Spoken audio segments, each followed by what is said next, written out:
So our guest today is Carson Oberg. He graduated from here in 2015.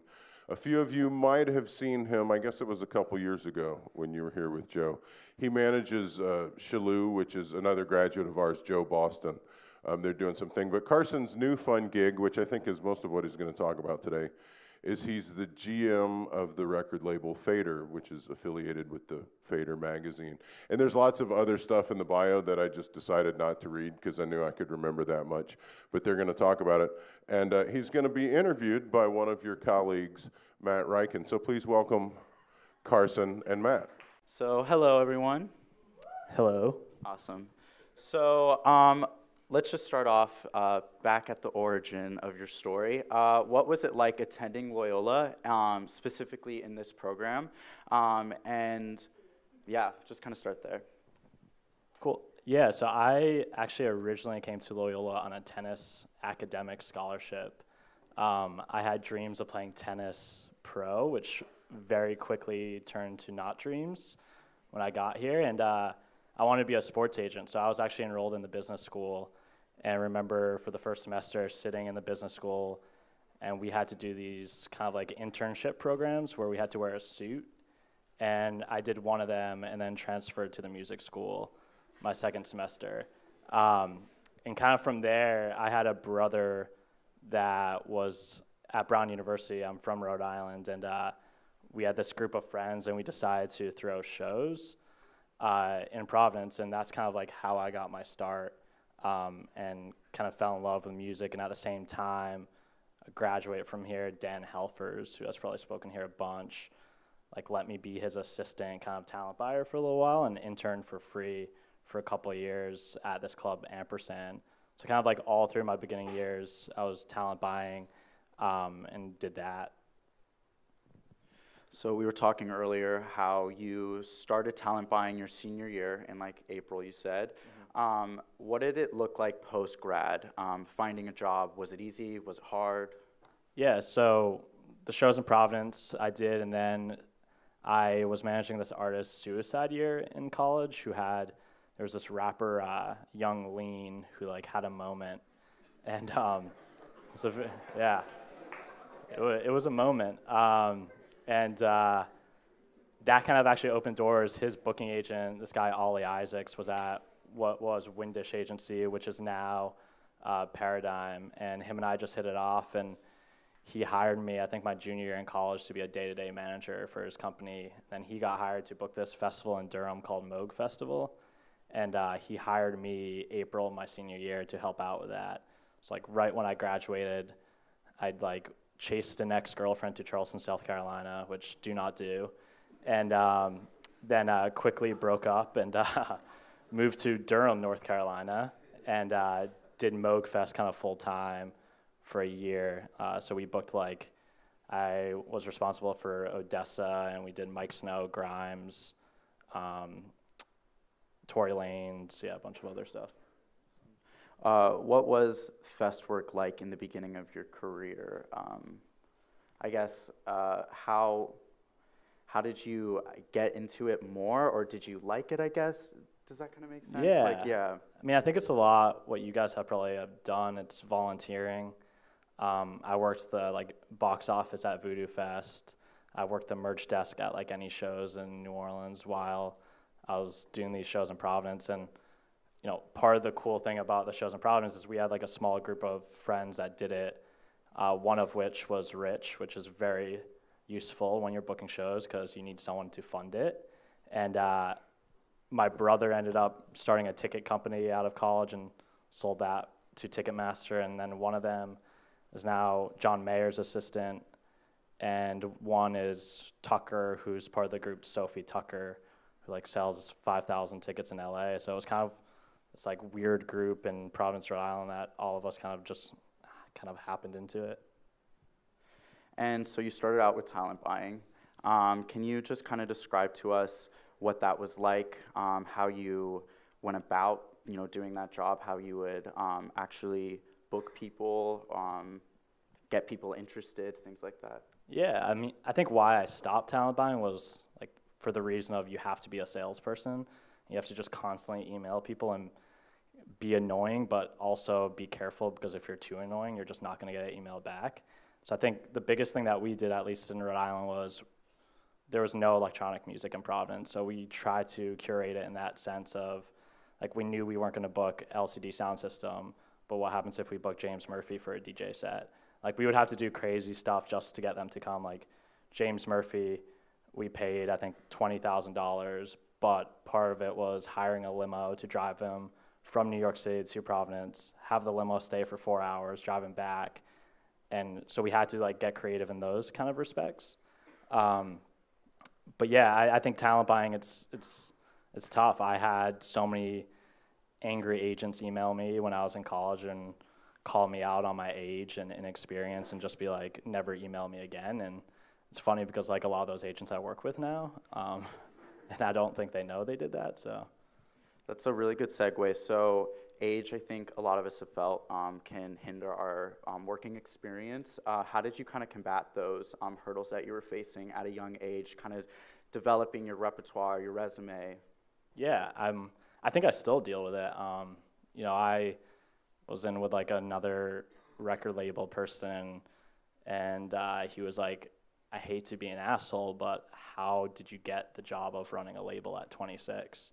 I was like, fuck, like, I thought I was doing some cool stuff, but I think at the end of the day, it's kind of what you put into and what you make of it. It's super similar to a startup or, just in the business world. Like, you can be young and successful, and I think it's just, if you think about us working in the music industry, most of you get your start at 18. So when you think about it in that respect, it's like we've kind of put in, well, at my age, 8 years of work to get to where we are. And like a regular business environment, you graduate at 22, 8 years later, you're 30, and you're probably in a similar position. So I think it's just like starting young. If you have to work box office, like, just do it and don't feel like it's beneath you. I think a lot of people that I went to school with thought that. It's just like they're all building blocks. So I know that one of your biggest steps in your career was actually co-founding Oberg Events, which is your own company. Would you recommend, us or other people to, if they're struggling in the industry, to kind of be more entrepreneurs in a sense? Yeah, I think that's the easiest way to go about it. Unless, like, I was just telling Matt, one of the frustrating things, but it happens in any industry, is like, but especially the music world, is you find people that their parents work in the music industry, and you'll see them get a job, and I tried for years after college to get anything, and I couldn't. I think what I tried to do in college was, how can I just make my own path? And, of course, there's a lot of luck that goes into it. Shalou opened a ton of doors for me personally, and we happened to be freshman year roommates, so it's like, that is lucky. But it's also, he didn't have to have me be his manager, and, we also, like, hated each other as roommates, so that could have gone very wrong as well. Can you also speak on some challenges with starting your own business? Yeah, I think the biggest in any business is financial. I think the frustrating thing is, for a lot of us, it's like, okay, you can say you pay James Murphy $20,000, but how do you get that money? And I think that's why I said, like, luckily we had someone in the friend group that could fund that. I think when you don't have that, you have to get a little more creative, and I think a lot of you guys already do that just based on the announcements, or doing $5 covers, working with venues, convincing promoters to let you do a show, finding some sort of savings or working jobs and just putting a little bit more away. And I think that's why a lot of people try to start out as managers, because they think that's kind of like an easy avenue for success. So now that you're working with Fader, what are the differences that you've kind of experienced with your career? Like, I guess, what's been elevated in a sense? Does that kind of make sense? Yeah. I think, what's funny about working at a label now is, for Shalou, for the longest time, like, we refused to sign him to a label until recently, of 6 months ago, we signed him to Island Records. But when I got the Fader job, he was unsigned. So I think part of the thing I had to do was, when I was trying to sign artists, it was, how do you go about telling an artist they should sign with you when you personally manage an artist that you don't want to sign to a label? And I think one of the reasons why I tell people why we signed Shalou to Island was that we saw holes in the career that we wanted filled, and one of it was, Spotify was so amazing to us early on, and we grew him from nothing to 350 million streams, but that only lasts so long, and it's like, how do we get him from 350 million streams to 1 billion streams, and how do we get those $5,000 marketing budgets and kind of having Shalou not put all of his money back into it, and that, I think, is a comfort level for each artist. There's some that say they're independent that go through Cobalt or kind of upstream, and they'll tell you you're independent, but you're not, because you're giving 30% away to them, and you have a deal that's probably like a 1+1 or a 1+2. So I think if you're an independent artist, just be careful on what you're being told, especially by some of the distributors.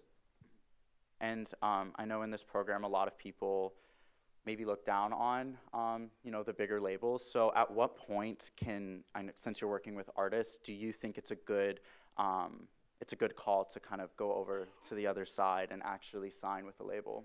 Yeah, I think labels like falsely have a bad image, and there are some that, of course, you get locked into these deals that are really long. But I think what I always say is, like, the manager, or the attorney, or the artist that's on board, it's not like you're getting tricked into something. Like, these negotiations take a while. So if you're signing a 1+5 deal, which means you're locked in for 6 albums potentially, you knew that going in.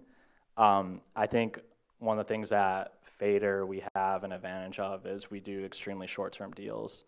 So I think, part of our pitch is, if you're wanting to sign to a major and they're offering you a 3-album deal, we'll do 1 album with you guys, and it's a license deal, so we won't own your masters, so you'll get them back. And then if you really hate the work that we do, you're out after probably a year.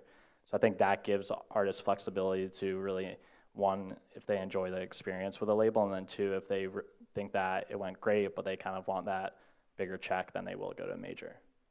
That kind of one of your marketing points, like when you're pitching your label to an artist to kind of get them to sign, hey, like, it's only a one and done kind of deal. Is that definitely something you use? Yeah, I think it depends artist to artist. Some, we want to definitely build, so we'll try to do like a 2-project deal, but we'll do short-term deals with any artist, and I think that is kind of the pitch that we use. Luckily for Shalou, it's a short-term deal, but it's not like part of the reason why I say stay independent and try to build, or like go with an indie label for a short-term deal, is then you can kind of have ammo when you go to a major label. And that's kind of, since we built Shalou into this thing, we were able to go to majors and kind of demand what we wanted. And we kind of got to the place where if we didn't get the perfect deal, then we were just going to continue to go independently. So when you sign someone, what do you guys do differently than, say, other labels, some of the bigger labels, kind of with your team, or how you engage with the artists? Yeah, I think we're a small company. So to give a background of Fader, so Fader's an editorial property, so it has a magazine and a website, and we're all in one office. So the label, editorial, and then we also have a brand agency called Cornerstone. So they do a lot of the brand work for Coca-Cola, North Face, Sonos, and a bunch of others. So it's a unique place in the sense of, when we bring an artist in, they have those resources. So for example, one of the artists that we look after on the label side is Claro. She was part of this big Nike Air Max campaign. And part of that came from a person that works at Nike, and he was a former Cornerstone employee. So the tree just reaches, especially in the brand world, as an artist, those brand dollars can kind of make a career sometimes. What we like to pitch is kind of, we are a family. We have, I think, like 4 or 5 active artists, being Claro, Matt and Kim, Charlie Berg, Zachary Knowles, and then I just signed this new band. It's not officially announced, but it's like signed as Louis Del Mar, who is this like big indie rock band. And part of that is we just are step-by-step with them every step of the way. So every marketing plan that we do is unique to the artist. We show budgets from the start. We don't hide anything. And if you kind of want that major label arm, we distribute through Caroline, which is part of the Universal system. So if we want to take a song to radio, then we can use the Universal radio team. So you kind of get the best of both worlds. So what is your process like? Because I know that you do work closely with the artists. So how do you find talent or acknowledge that, and then how do you kind of develop their sound or their image? Yeah, so finding talent's a funny thing because we don't have like a specific A&R at Fader. A&R is like an interesting job because it's kind of we're all A&Rs in the sense of we all listen to music and we all like to find new music. Part of the process I did, I made a great network of attorneys that I know, and attorneys are often the first line. So a lot of the stuff that I get is honestly pitches, and I'll just listen to it and fall in love with something, and then that's kind of the process that starts. Once we sign an artist, I think what I like to do is let them be artists. I don't want to change anything they're doing. If we fell in love with something that they were doing from the beginning, it's then just talking about how to amplify it. So how do we take what they have on a small scale and have more people listen or see it or hear it? And I think that's where we do our best work. On the A&R standpoint, I try to just put them in with producers or writers that make sense, and sometimes they're self-sufficient, so I don't want to do anything. I think as an artist, like one of the reasons why I think Shalou is so special is he taught himself everything. Like he photoshops, he does all his video content. I think that's a huge asset to have if you're an artist, because you can kind of make the team smaller and more in-house, and you don't have the need for, to expand and have other people kind of interject into your career. So you would say that you kind of look for individuality and kind of they're doing their own thing or they're on their own wave in a sense? Yeah, 100%. I mean, I would love to sign the next Shawn Mendes, but I think for us it doesn't make sense, honestly, as a label. There's 20,000 songs released every day, so it's really important for us to see the bigger picture. And if it's a really good pop song, there's probably 10,000 other really good pop songs released that day. So it's really about the whole entirety of the project. How much time do you spend like looking on streaming platforms and all of that? Not enough, to be honest. Spotify has made it easier with like Fresh Finds or Lorem or Pollen, a really amazing playlist. The tough thing is on the label side, if there's a Pollen artist or a Lorem artist, then it's probably every major's already after it. So what I always tell the people that work on the label is like, we have to be earlier than early. So if you see it trending in the right way, that means someone else is already on it. And sometimes we win those. Like, Charlie Berg is one that was everywhere and we were able to sign it. But a lot of times that doesn't happen. So kind of going from there, I want to kind of focus on, the students here. What advice would you give someone who's up and coming, we're at this age, 19, 20, 21 years old? How can we maybe get noticed by labels or just by people, or, just kind of do your own thing or ride your own wave, I guess? Yeah, I think it goes back to the uniqueness. I think, you got to find a lane, you got to find an avenue. You have to surround yourself with really good people. I don't think artists should be opposed to having management early on. I would just say be really careful. Whenever I even sign a management client, I'll do a 6-month trial basis where I don't like to sign any contracts. Like I still to this day with, some of my management artists, I don't have contracts in place because I don't think it's one of those things where if it's not working out, you should never be married to that person. But I will say that person will be your voice and kind of can let you be an artist, and I think that's extremely important. I don't think artists should be bogged down and try responding to emails or the financial aspect or the legal aspect and have someone in place to do that, and that can kind of help create your vision. And it comes down to, like, I think a regular business or a regular startup, they immediately when you start that company, they give you a brand book, and in that brand book they'll have the color palette, they'll have logos, they'll have everything that you're able to use. And from an artist perspective, I've always had the belief that artists should have the same thing. So for Shalou and for any artist I manage, we have a brand book. So like we have a font type, we have logos, we have a color palette, and that is consistent across everything. So if he gets booked for a festival, it has to be in the font size, it has to be in the color, it has to be everything. So I think that's extremely important as well. And then as far as getting in contact with people with your status or that hold your position, what is like the most respectful way, I guess, to kind of go about that and to grab your attention and to hold on to that attention? Honestly, just sending an email. I think, I don't think I ever just delete an email when it comes in. I'll always try to read it. Definitely things catch your eye more than others. I think, not putting a ton of attachments. Don't be sending MP3s. Like a quick Dropbox or SoundCloud link, like quick stats. And I know it's always tough when you're starting out what stats to choose, but I think kind of discussing what your project's going to entail. And if you have, like I even told Matt that band Lip Candy, like they caught my eye because I thought they had a cool press image. So I think press pictures are extremely important. I think a cool bio, social media is everything now. So having a really interesting and cool Instagram page, that always catches my eye because that goes into uniqueness.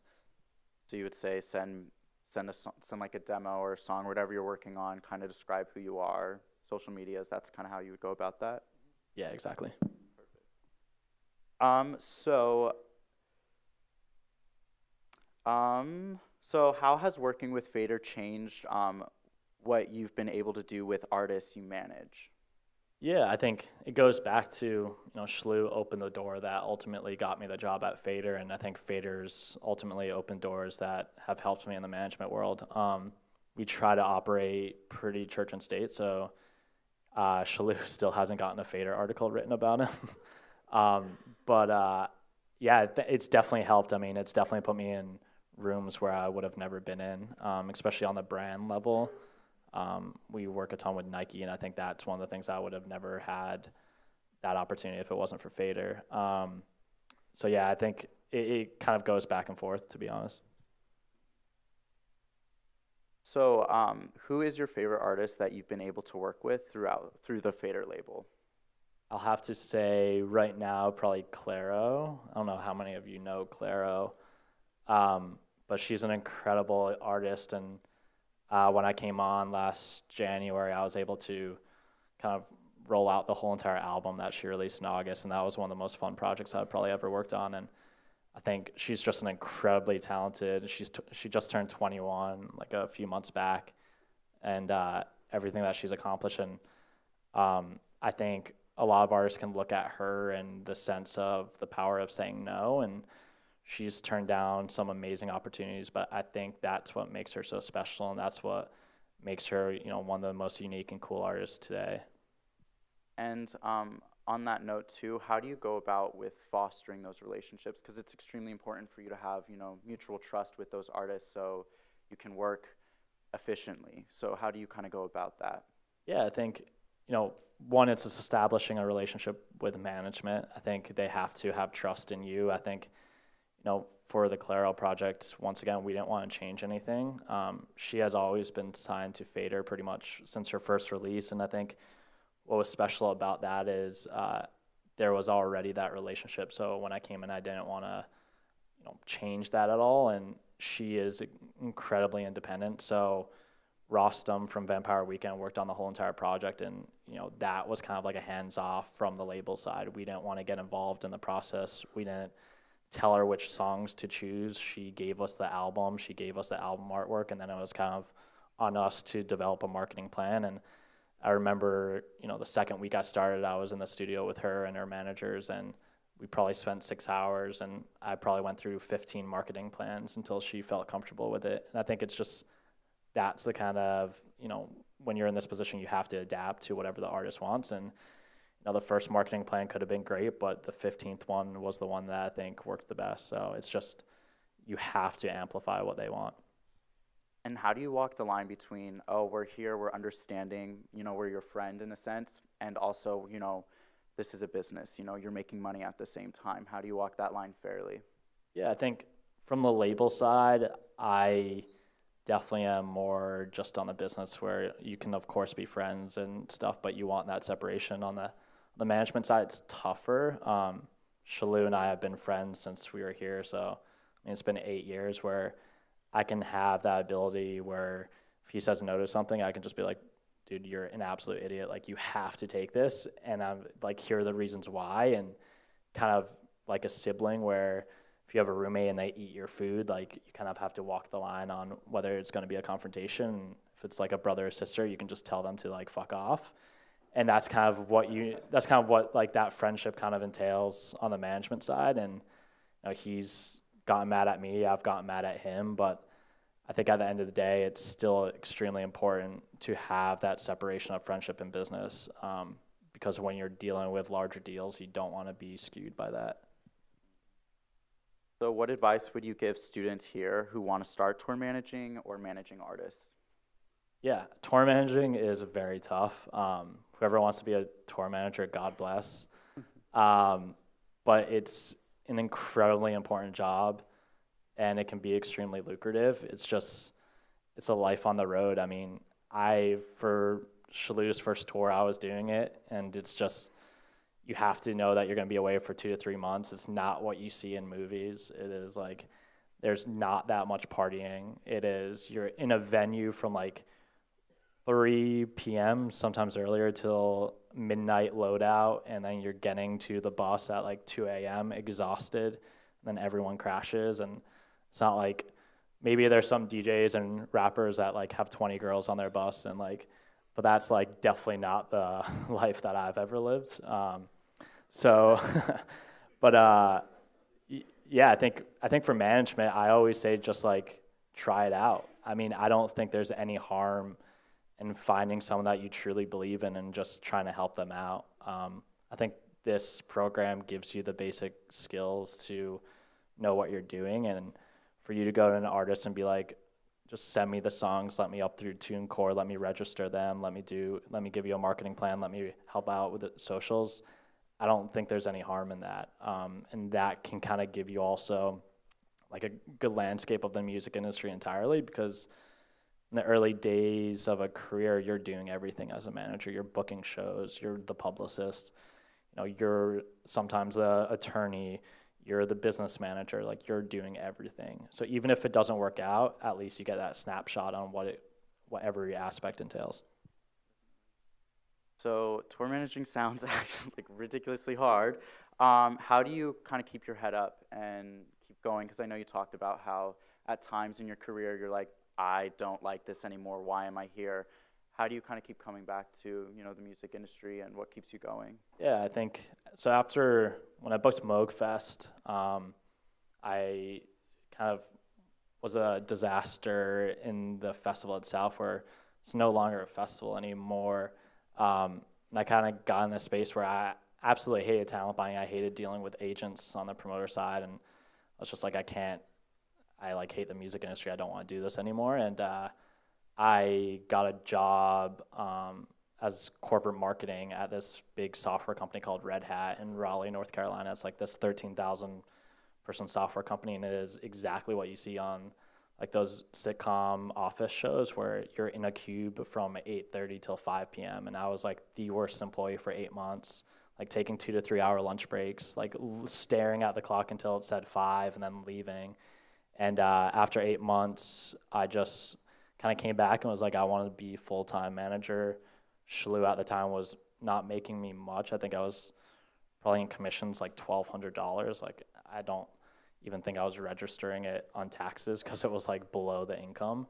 So I quit Red Hat and I drove Uber in Durham, North Carolina. I applied to be an assistant at like Paradigm and couldn't get it. I applied to be a day-to-day manager for some friends of mine that are managers, and I couldn't get that job. And so I was like, all right, well, I'm just gonna try to do it myself, and worked the door at a music venue. I couldn't even get like a job as a talent buying assistant.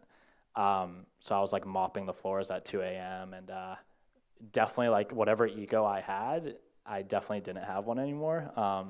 When you're mopping floors at 2 a.m. at 24, thinking that you have a semi-successful artist, I can guarantee you, like, you definitely do not have an ego. And I was teaching tennis lessons. So I did that for 8 months, and finally, like, the Shalu project just started taking off, and I was able to move out of Durham and kind of, you know, lived in LA and New York for about 6 months, and then kind of got connected to Fader and got the job. So your career has not been linear at all. I mean, you went from working to Uber driving.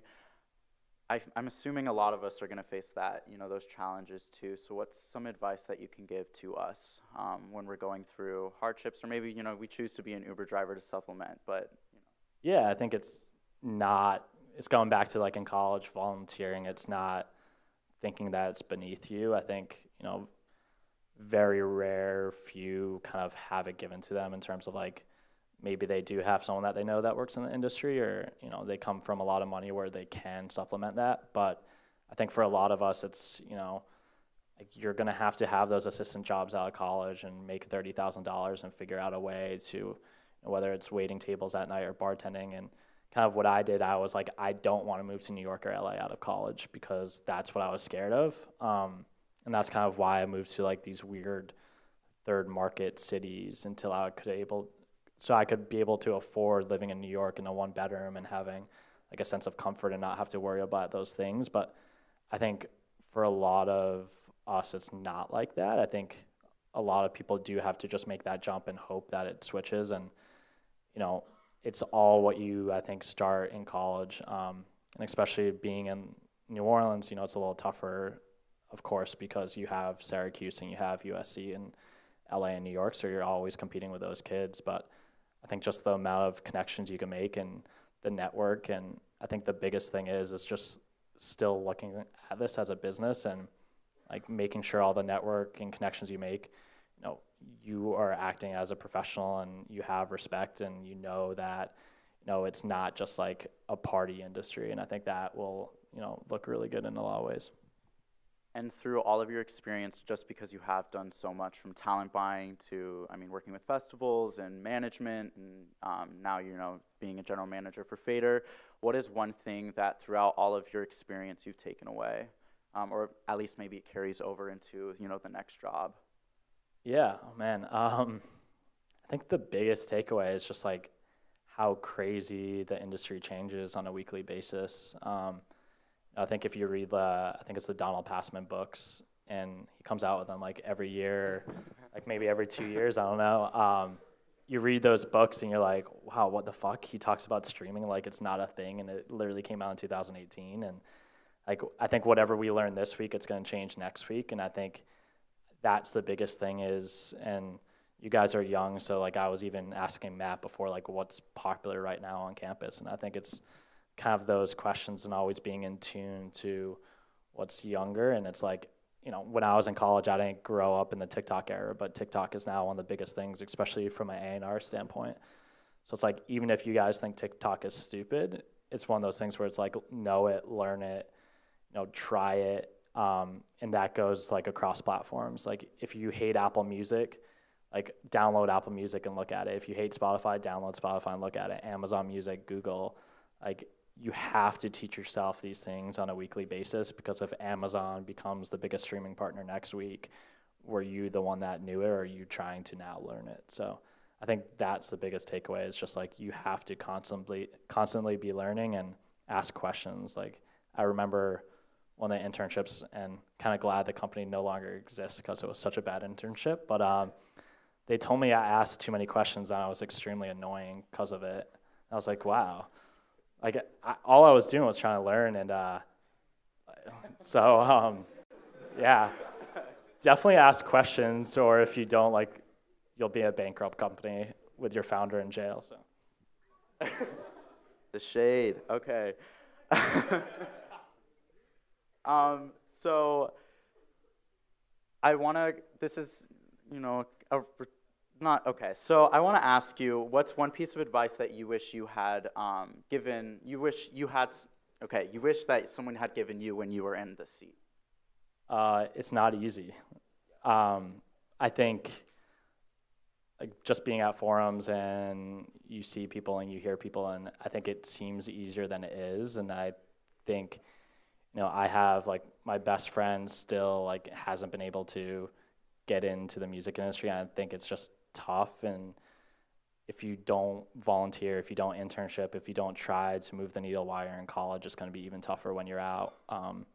Because even in my respect, it's like I'm 26, but there's 22-year-olds that are doing way cooler things than I am. So it's one of those things where like this industry is just so young. So if you think you're young and doing something cool, there's someone 4 years younger that's doing something even cooler. So I think it's just like goes back to that constantly learning, constantly asking questions. Staying humble. You're very humble. So that's gonna kind of be the wrap up for our interview. But we're gonna open up to you guys so you guys can ask questions. Yeah, so talk about nice people. I reached out, like once again, it just goes back to emailing.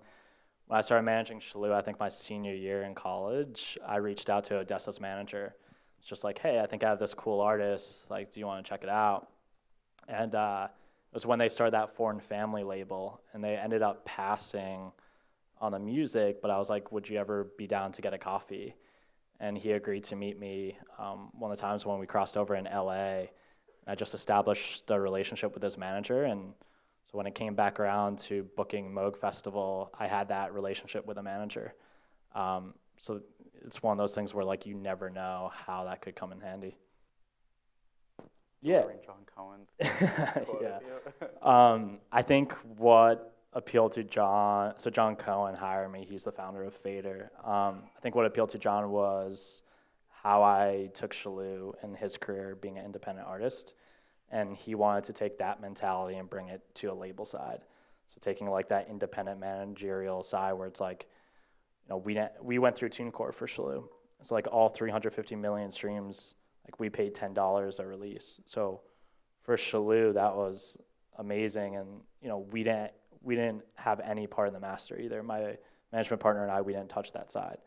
So we were taking our 20% management commission, and he was getting 80%. And I think John just wanted that mentality and kind of that managerial thinking. So if managers have an issue, I can kind of relate to them, or if I see something that could be off that I wouldn't like as a manager, I wouldn't want to do that with an artist. And that goes back to like the deals we offer.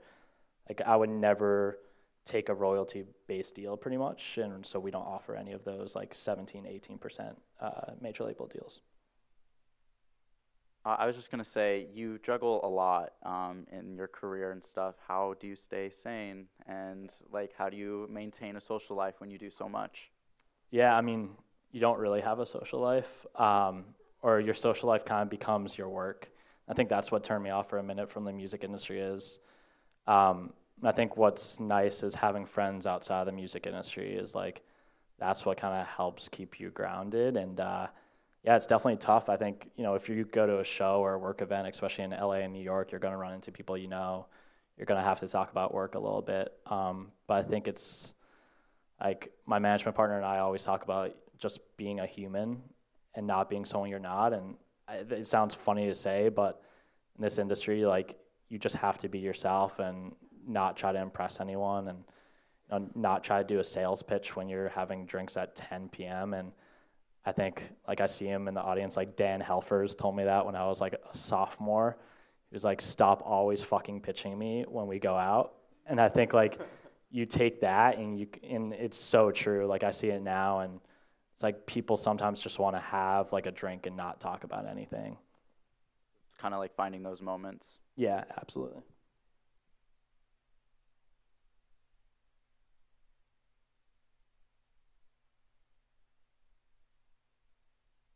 I don't think we're looking for anything in specific. I think, you know, it just goes back to the uniqueness. I think what catches my eye is, you know, like a Charlie Berg. I think why I kind of went to him was he had this really interesting, like, Rex Orange County vibe about him where, and it goes back to the same thing with Clara. Like, they're just truly incredible artists. They have their vision. Like, you sit with them in a room and they'll tell you exactly where they want to be in 6 months to 12 months. You don't have to tell them what to do.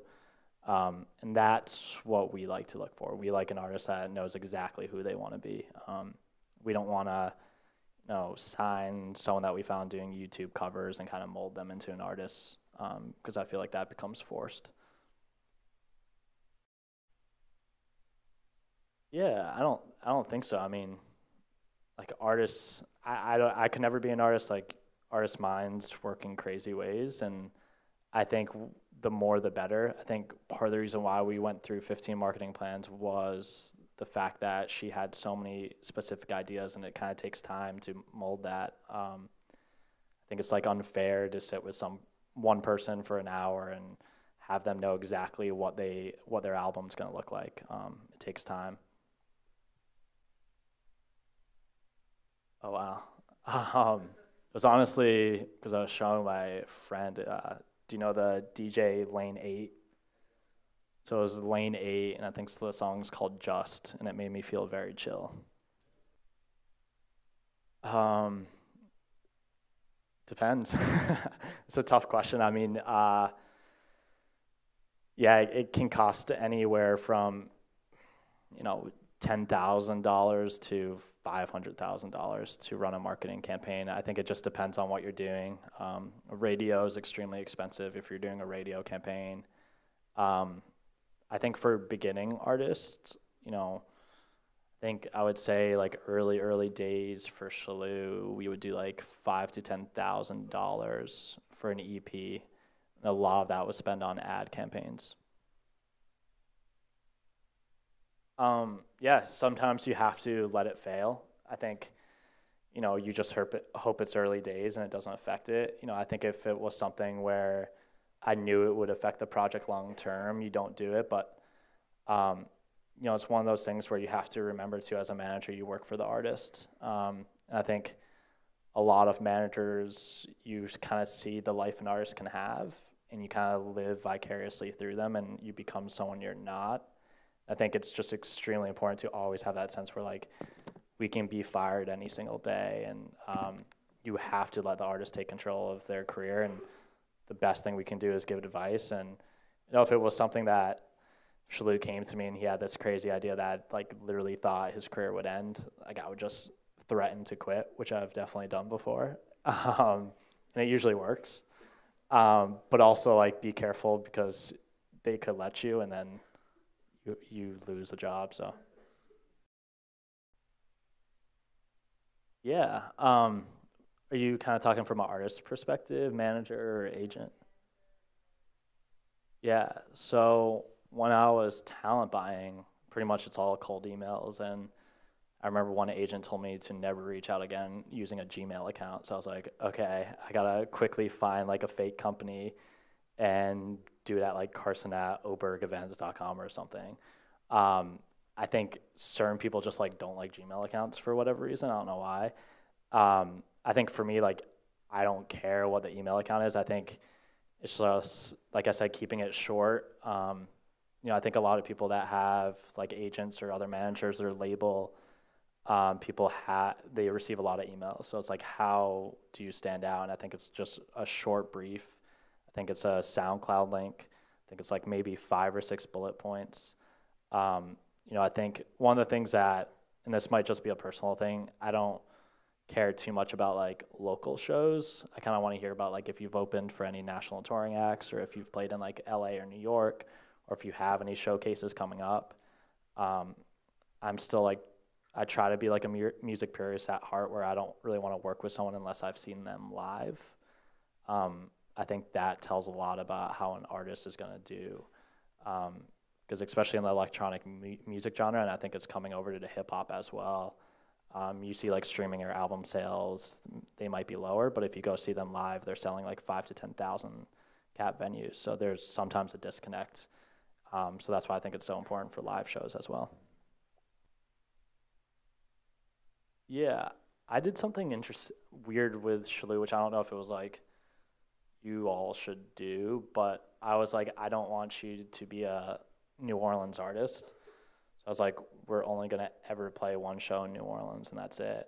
And we did, and then we got a support offer from this like kind of indie rock band L1011. It was like right out of college. That was kind of the first national tour we did. And then we went on tour with Quinn 92. Who else? Big Gigantic, Griffin, Petit Biscuit, and kind of like smaller tours like that. Yes, definitely. You become part of their lives. I mean, like I know Shalou's girlfriend, parents, like they call and text me. you're at their weddings, you're everywhere with them. So it's like, if the friendship's not going to work out, you're probably not going to have a career unless, it's like very management client based, which just me personally, I can't have. Like, I have to have that personal relationship to actually, be successful in what I want to do. But there's plenty of managers that are just straight business client, and they work really well that way. I think from an artist perspective, it's just kind of what you want. Like, do you want that personal friendship, or do you want your manager just to be like, pushing out emails and kind of being in the office and just doing that and having no connection? Yeah, I think for that one, it became a lot about targets. So it was, magazine covers, late night shows, like certain things like that, and it just kept on getting pared down a little bit. We didn't want to do too much.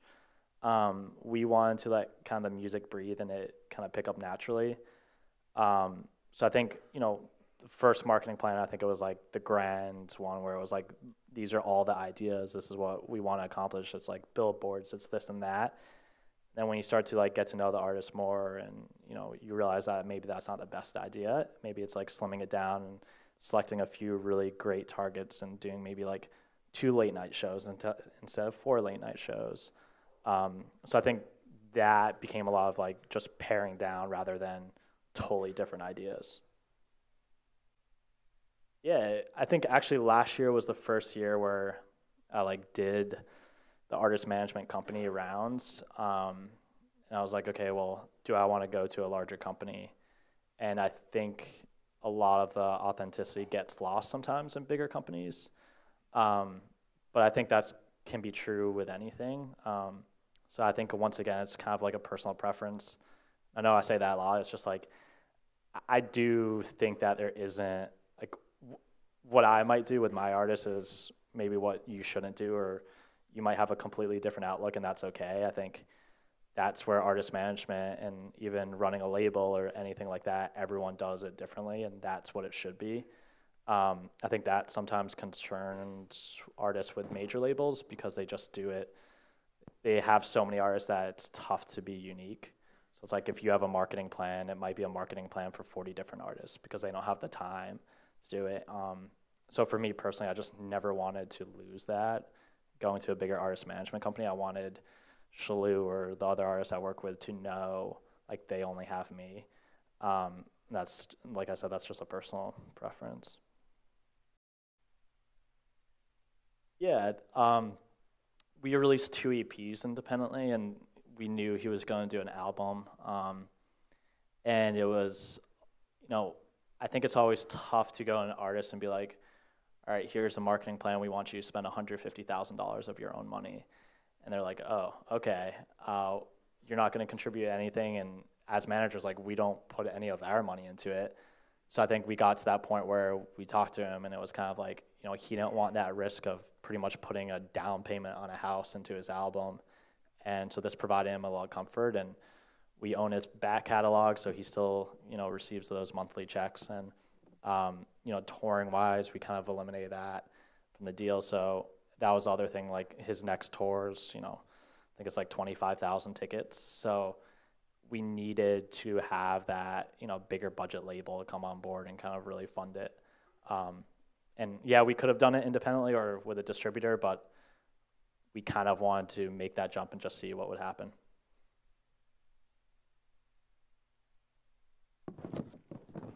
All right, are there any more questions before we go? Nope. All righty, well, thank you so much. Thank you.